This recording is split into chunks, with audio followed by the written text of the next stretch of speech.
윤석열 대통령에 대한 풍자 영상 관련된 말씀을 좀 드리도록 하겠습니다. 표현의 자유는 기본권 중에 기본권이다라고 헌법학자들은 이야기합니다. 왜 그러냐면은 표현의 자유는 인간을 인간으로서 존재할 수 있게 만드는 기본권이기 때문입니다. 그런데 이 표현의 자유는 굉장히 약한 기본권으로도 분류가 되는데요. 탄압이라든지 제한에 되게 민감하게 반응하기 때문입니다. 어떤 표현 행위를 할 때 그 표현 행위자를 제재하게 되면 본인도 그 표현 행위를 멈추게 될 뿐만 아니라 그 제재를 받는 모습을 본 주변인들이 다 같이 얼어붙게 됩니다. 자기 검열을 하게 된다는 거예요. 이걸 소위 말하는 칠링 이펙트, 쿨링 이펙트라고 합니다. 그래서 이 표현의 자유를 제한할 경우에는 굉장히 신중하게 해서 칠링 이펙트가 발생하지 않도록 해야 된다는 것이 또 헌법의 한 원칙입니다. 그런데 지금처럼 풍자 영상임을 명시한 영상을 올렸다는 이유로 경찰이 압수수색이 들어온다. 그렇게 되면 그 수사의 최종적인 결과와 상관없이 당연히 칠링 이펙트가 발생하게 됩니다. 주변 분들이 풍자 영상도 이제 올리면 수사를 받을 수 있구나라고 인식하게 된다는 뜻이죠. 그래서 자제하게 된다는 말입니다. 표현의 자유가 심각하게 훼손이 될 수 있다라는 말씀을 드리겠습니다. 특히 이러한 경찰의 수사는 법리적으로도 굉장히 무리하다고 보여집니다. 이게 과연 대통령에 대한 명예훼손이 될까요? 가상으로 꾸며본이라고 머리에 달았기 때문에 어떤 사실을 적시했다고 보기 어렵지 않겠습니까? 그렇다면 사실 적시에 의한 명예훼손이든 허위 사실에 의한 적시에 의한 명예훼손이든 성립하기가 어려워 보이고요. 공직선거법 위반 가능성이 있다고 경찰이 언급한 것 같은데 공직선거법상에는 선거일 전 90일 전에 딥페이크 영상을 올리면 안 된다라고 되어 있어요. 그런데 아시다시피 이 영상은 딥페이크 영상이 아닙니다. 그렇기 때문에 공직선거법 위반에 해당될 가능성도 매우 낮아 보입니다.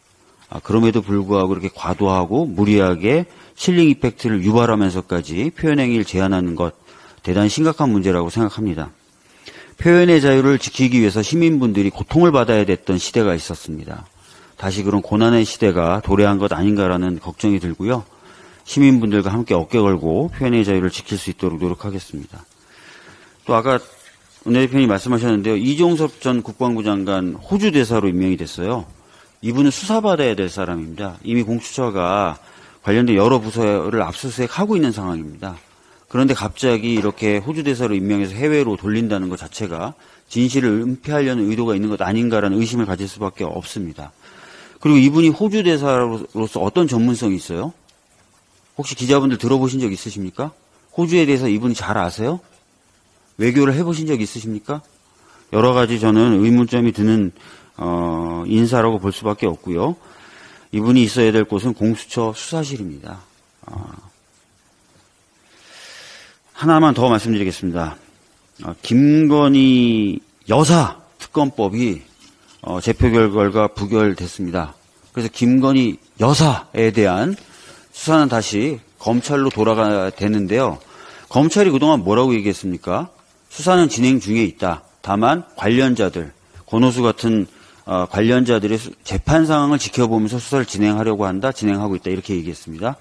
그런데 갑자기 권오수에 대한 재판이 총선 이후로 미뤄졌어요. 그 얘기는 무슨 얘기죠?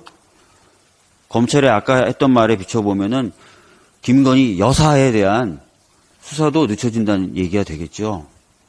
이런 식으로 수사까지 늦춰질 수 있는 결정을 한 법원의 판단에 대해서 매우 유감스럽다는 말씀드리고 똑같은 상황은 좀 아닐 수도 있겠고 하지만 반면에 제1야당 당대표인 이재명 대표에 대한 재판 연기들은 모두 다 지금 불어대고 있는 것으로 알고 있습니다.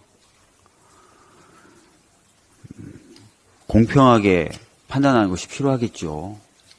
만약에 어떤 판단을 한다면요. 그런 말씀을 좀 드리겠습니다.